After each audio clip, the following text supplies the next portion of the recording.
Welcome to Samba Samba. Enjoy the video. In this video, I will explain how to find copper in Vintage Story, easy method. Start by exploring caves and mining shallow rock layers for copper ore with a sturdy pickaxe, marking veins as you go. Use a torch to light dark areas and listen for block changes near water. Track deposits on your map and return with a cart when you find large clusters.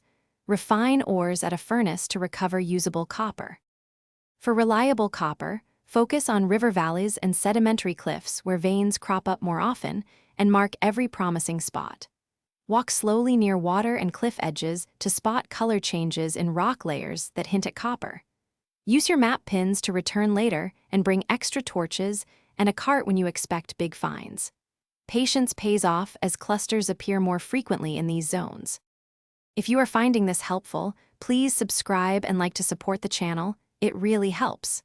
Quick recommendation: the Oala water bottle is perfect for long mining runs and keeps you hydrated while you explore caves. Check the description for the link and more deals if you want one. Thanks for the support and the break. Now let's get back to the video.